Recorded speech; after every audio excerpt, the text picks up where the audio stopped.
Break के बाद स्वागत है आप सभी का और इसी के साथ ही एक बार फिर से नजर डाल लेते हैं आज की सुर्खियों पर। हेडलाइंस पावर्ड बाय के न्यूज साप्ताहिक समाचार पत्र जो रखे आपको आगे। को स्पॉन्सर्ड बाय स्वर्णाभा ज्वेलर्स जो दे 100% शुद्धता की गारंटी। ब्लूमिंग वैली जो आपके अपनों तक पहुंचाए आपका प्यार। और Basant smile because you are at Basant resorts. Sundernagar के दियारगी हादसे में 12 दिन के बाद नहर से निकाले 3 शव। एक युवक की तलाश अभी भी है जारी। 14 अप्रैल को नहर में गिरी थी कार। सुकमा नक्सली हमले में हिमाचल का एक और लाल हुआ शहीद। मंडी जिले के नेरचौक निवासी सुरेंद्र कुमार हुए शहीद। क्षेत्र में छाई शोक की लहर। सोलन में नशीली दवाओं से एक युवक गिरफ्तार। 70 पत्ते नशीले कैप्सूल व 15 शीशियां ड्रग्स की हुई बरामद। और हिमाचल बचाओ किसान बचाओ अभियान ने हिमाचल अधिकार आंदोलन का किया आगाज। मंडी क्लस्टर यूनिवर्सिटी और मेडिकल यूनिवर्सिटी को लेकर 2 मई से शुरू होगा आमरण अनशन। बीबीएमबी पंडोह द्वारा राजकीय वरिष्ठ माध्यमिक पाठशाला बाखली में स्कूल में पढ़ने वाले बच्चों व अध्यापकों की सुविधा के लिए एक वाटर कूलर स्थापित किया गया, जिसका अधीक्षण अभियंता बीबीएमबी सुंदरनगर आर.डी. शावा ने लोकार्पण किया। इस कार्य के लिए स्कूल की प्रधानाचार्य ने बीबीएमबी पंडोह का आभार व्यक्त किया। पंडोह क्षेत्र के साथ लगते राजकीय वरिष्ठ माध्यमिक पाठशाला बाखली में बीबीएमबी पंडोह द्वारा स्कूल में बच्चों की सुविधा के लिए वाटर कूलर लगाया गया। इसका शुभारंभ अधीक्षण अभियंता R D. Shava BBMB Sundernagar circle number 1 व अतिरिक्त अधीक्षण अभियंता जेपी गुप्ता ने किया। इस अवसर पर स्कूल की प्रिंसिपल, स्टाफ व एसएमसी कमेटी ने मुख्य अतिथि का जोरदार स्वागत किया।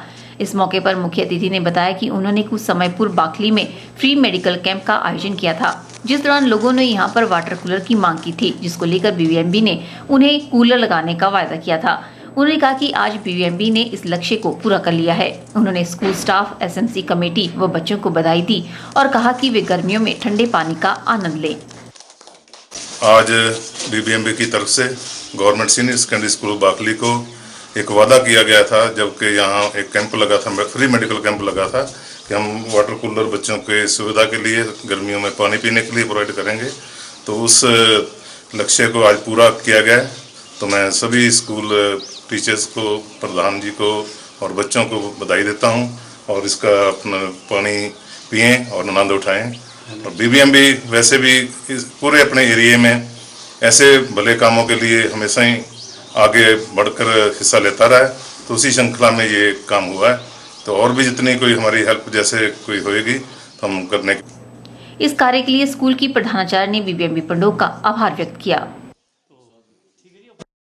कि सुपरिटेंडेंट इंजीनियर हमारे स्कूल में पधारे हैं, मैं इनका स्वागत करती हूँ। और इन्होंने हमारे स्कूल में बच्चों के लिए कूलर प्रदान किया है, जिससे बच्चों को जो है गर्मियों में ठंडा पानी उपलब्ध हो सके।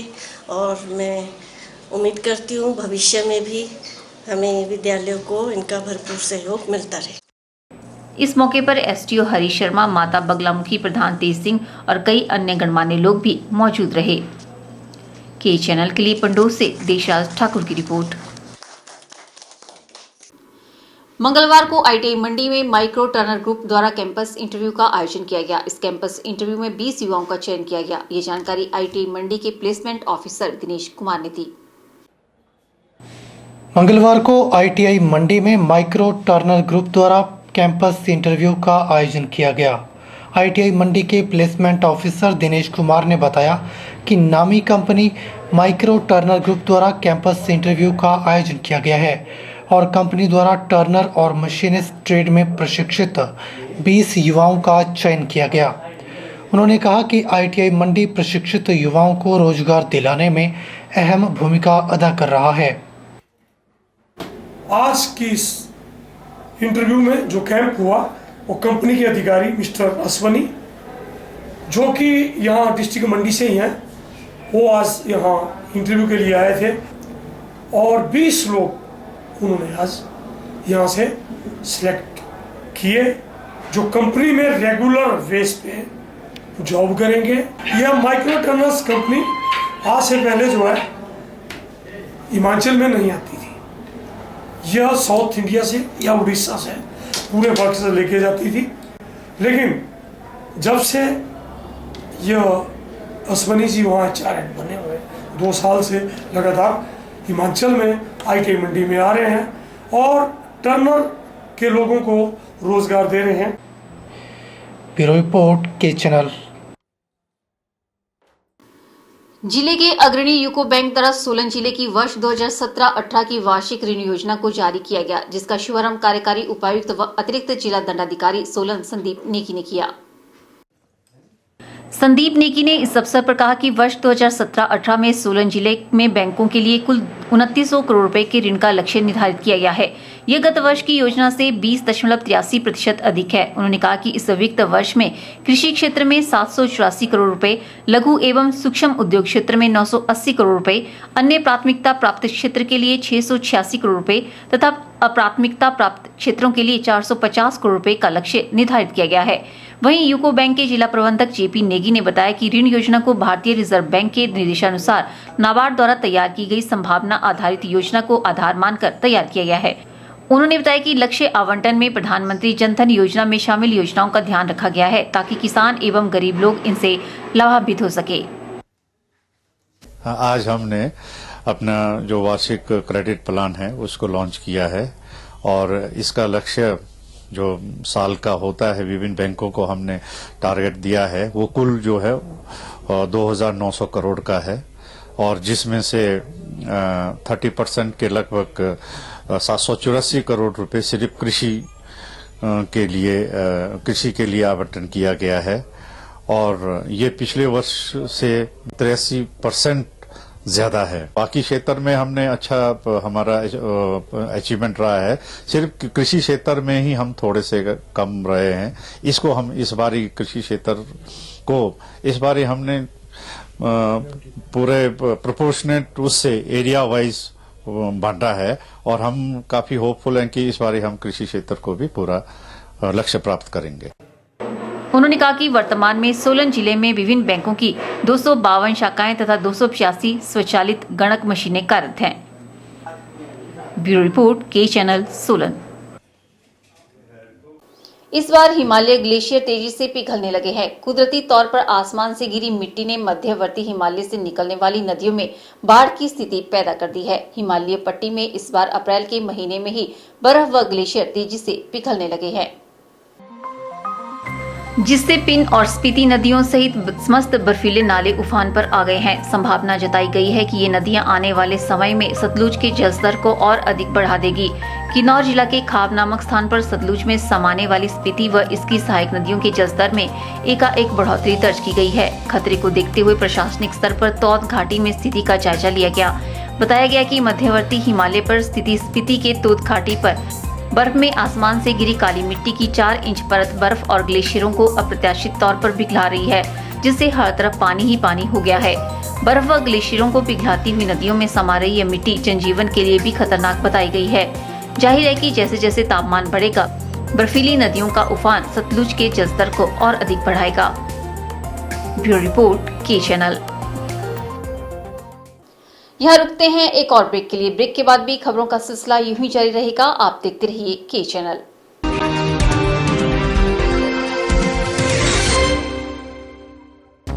गुप्ता शॉल एम्पोरियम, जहां आप पाएंगे बेहतरीन व उच्च क्वालिटी की शॉल की विस्तृत वैरायटी। यहां pure woollen Kullu shawl, Kashmiri shawl, Angora shawl, Cashmilon shawl, feather shawl, Pashmina shawl के साथ ही शॉल की और भी बहुत सी वैरायटी उपलब्ध है।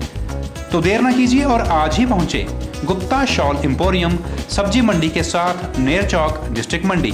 मोबाइल 9459125400।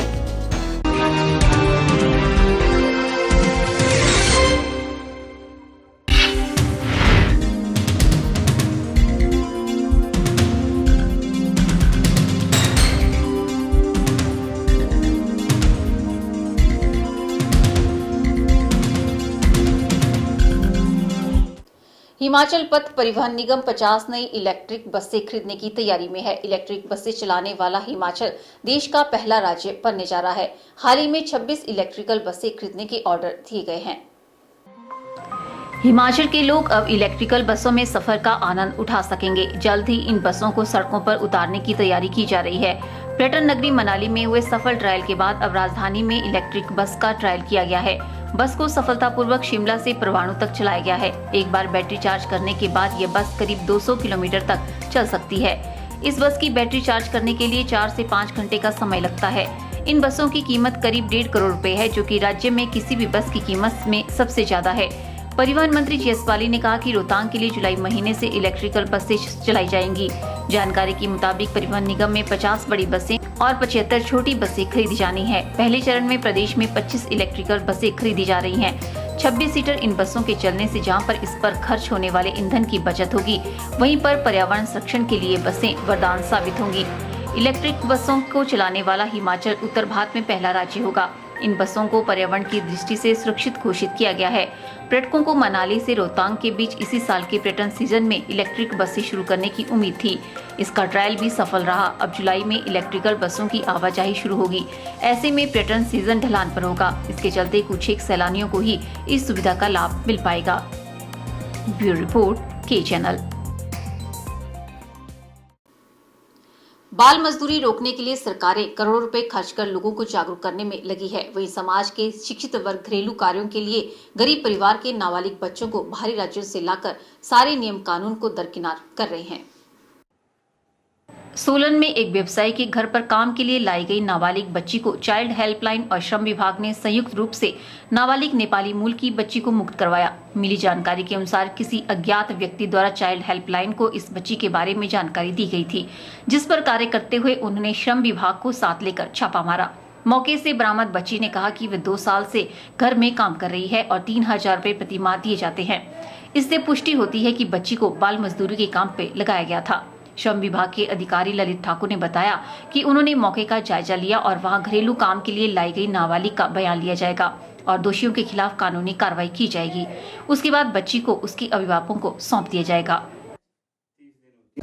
हमें चाइल्ड लाइन की तरफ से एक कंप्लेंट आई थी कि भाई कोई बच्चा है यहाँ पे सनी साइड में और छोटी लड़की है, वो किसी के घर पे काम करती है, डोमेस्टिक वर्कर की तरह काम कर रही है, तो उसको रेस्क्यू करना था। तो हमें सुबह इनको फ़ोन आया था, तो पुलिस फोर्स और मेरे को भी बुलाया गया था, तो हम गए यहाँ पे। हमने एक छोटी बच्ची को रेस्क्यू किया है। तो इस लड़की को रेस्क्यू करके अभी हम इसको मेडिकल में ले जाएंगे, मेडिकल करवाएंगे, इसकी एज सर्टेन करेंगे, क्योंकि इनके पास कोई भी एज से रिलेटेड कोई प्रूफ नहीं है इनके पास। तो ये पता करेंगे अब इस लड़की की उम्र कितनी है और उसके बाद हम इसकी जो आगे की कार्रवाई है वो करेंगे। ब्यूरो रिपोर्ट, के चैनल, सोलन।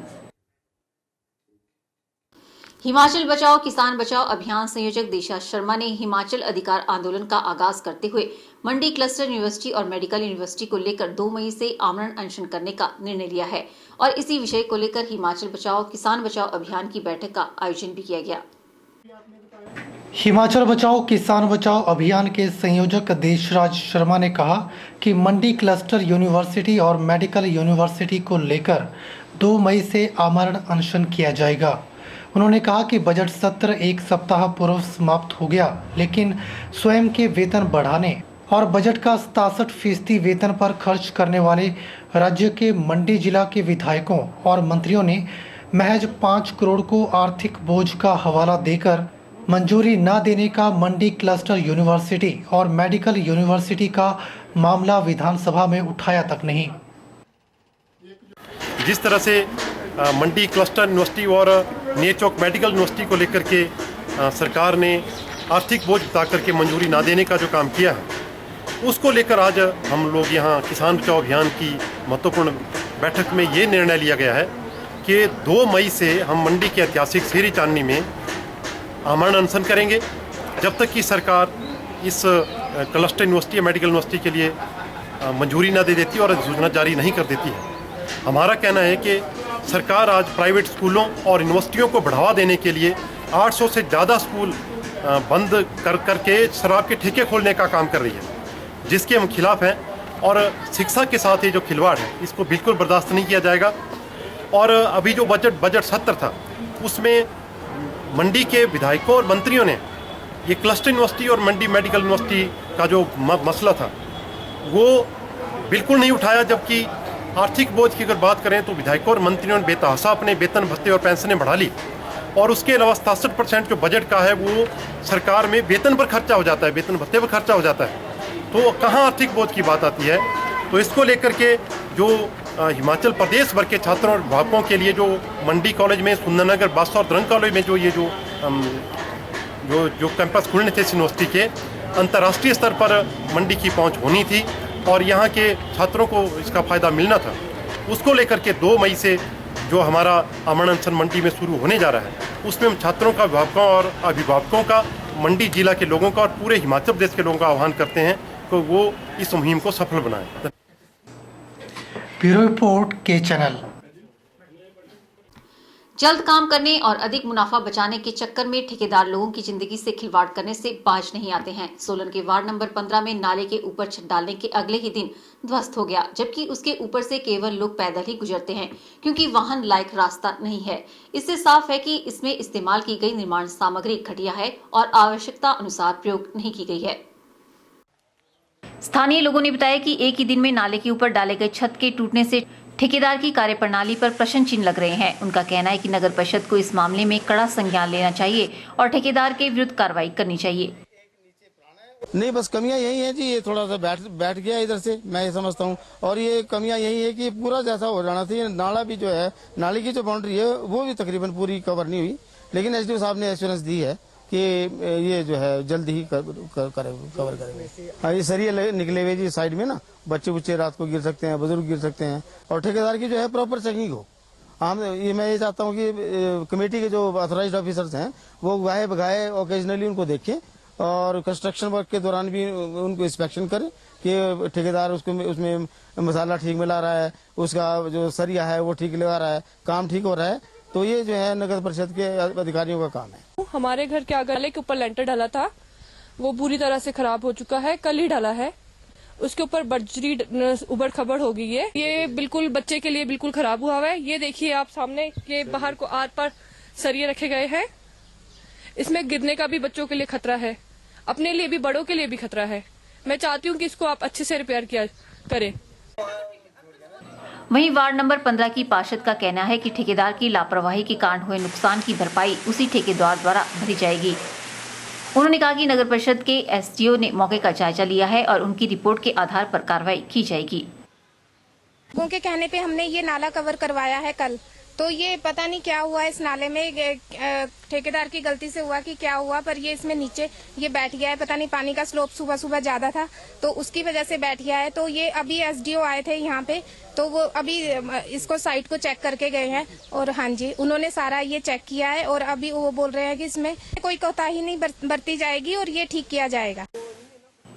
निश्चित तौर पर इस तरह की लापरवाही करने वाले ठेकेदारों द्वारा इस्तेमाल की गई सामग्री का परीक्षण होना चाहिए और दोषी पाए जाने पर उनका लाइसेंस रद्द होना चाहिए, ताकि भविष्य में कोई भी ठेकेदार जनता की जान जोखिम में न डाले और पैसों का भी सदुपयोग हो सके। ब्यूरो रिपोर्ट के चैनल सोलन। आज के बुलेटिन में फिलहाल इतना ही। सपना ठाकुर को दीजिए इजाजत। नमस्कार।